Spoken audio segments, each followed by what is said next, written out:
பிரேஸ்லாட் கர்த்தர் ஆசீர்வதிப்பாராக. ஏசப்பா என்னோடு பேசின வார்த்தை, வருத்தப்பட்டு பாரம் சுமக்கிறவர்களே நீங்கள் எல்லோரும் என்னிடத்தில் வாருங்கள், நான் உங்களுக்கு இளைப்பாறுதல் தருவேன் என்று ஏசப்பா அந்த நாளில் கூட சொல்கிறாரு.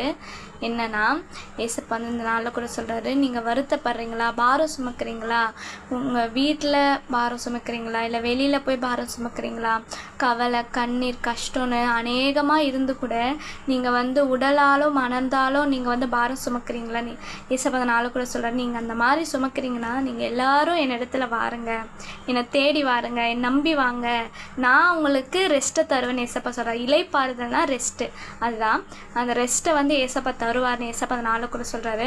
நம்மளாலே முடியாது, நம்மளுக்கு பலவீனம் இருக்கும், நம்மளுக்கு சோர்வுகள் இருக்கும், அது மட்டும் இல்லை பேச்சினால நம்மளை காயப்பத்திருப்பாங்க, அது ஒரு பாரமாக ஆயிட்டிருக்கும், அவங்களுடைய செயல்னால நம்ம பாரப்பத்து அது ஒரு காயமாயிட்டிருக்கும். இந்த மாதிரி இருக்கும்போது ஏசப்பா சொல்கிறாரு, நீங்கள் எல்லோரும் என்னிடத்துல வாருங்க, நான் உங்களுக்கு இளைப்பாறுதல் தருவேன் ஏசப்பா அந்த நாளில் கூட சொல்லி